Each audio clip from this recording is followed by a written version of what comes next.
Le choix d'un débarquement en Europe du Nord-Ouest et plus précisément les plages de Normandie se fait lors de la conférence Rattle, Cressel, qui a lieu du 29 juin au 4 juillet 1943 à Largs, en Écosse. Présidée par le vice-amiral Mountbatten, chef du Combined Chiefs of Staff, en présence des membres du COSSAC et des commandants des principales forces alliées au Royaume-Uni, la conférence examine tous les plans de l'opération Overlord préparée par le COSSAC.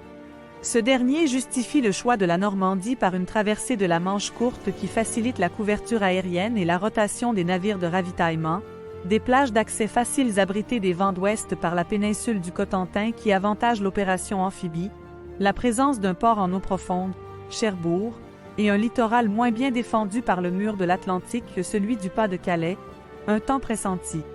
Au cours de la conférence de Québec en août 1943, le COSSAC présente un plan complet et cohérent et fixe au 1er mai 1944 la date de la traversée de la Manche. Les plages sont, d'ouest en est. Secteur américain. Utah Beach. Omaha Beach. Secteur anglo-canadien. Gold Beach. Juno Beach. Sword Beach. En complément des sites des plages mêmes, un certain nombre de sites sont également proposés à la reconnaissance mondiale comme la Pointe du Hoc, la batterie de Longues-sur-Mer, le port artificiel Winston Churchill ainsi que les vestiges subaquatiques au large des plages et l'île du Large, île Saint-Marcouf, située face à Utah Beach et qui fut libérée à 4 heures du matin, le 6 juin 1944.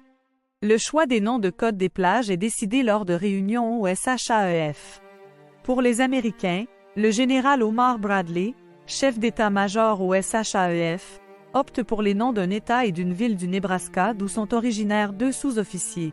Au moment de baptiser les 2 points prévus pour le débarquement, demanda à 2 sous-officiers présents d'où ils étaient originaires.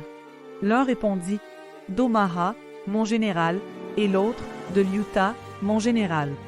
Pour les Anglo-Canadiens, le maréchal Montgomery choisit les noms ABR accent aigu GE accent aigu S des animaux aquatiques Goldfish, poisson rouge, Swordfish, espadon, et Jellyfish, méduse. Ce dernier nom, dont l'abrégé Jelly signifie confiture, n'est pas apprécié par Churchill et les Canadiens. Le wing commandé canadien Michael Donné propose Juno, qui est le prénom de son épouse.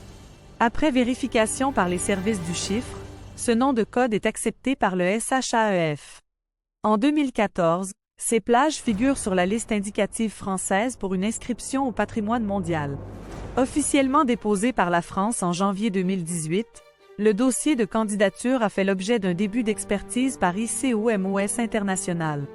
Toutefois, cette instruction a été suspendue à la suite de la décision prise par le Comité du patrimoine mondial lors de sa dernière session à Bahreïn de confier aux experts internationaux une réflexion sur la manière dont les sites associés à des conflits récents pourraient être en rapport avec l'objectif et la portée de la Convention du patrimoine mondial.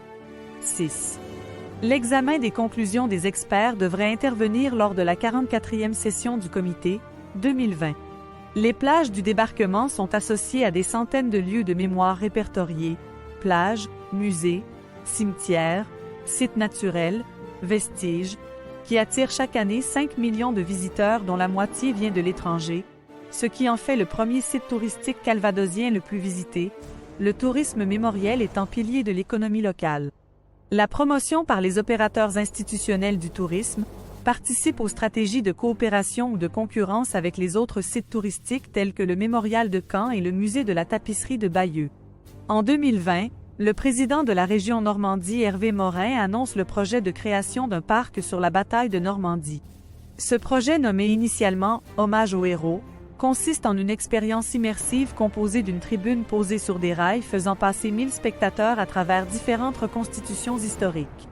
Il suscite cependant très vite une levée de boucliers de la part d'habitants ou d'anciens combattants remettant en cause l'éthique du projet, qui consisterait selon eux à générer de l'argent sur la mémoire des soldats tombés au combat et à glorifier la guerre, quand d'autres arguent au contraire que ce projet permettrait d'attirer les jeunes vers l'histoire et de perpétuer la mémoire de cet événement. Pour tenter d'atténuer les critiques sur une possible glorification de la guerre, le projet est rebaptisé Normandy Memory en 2023.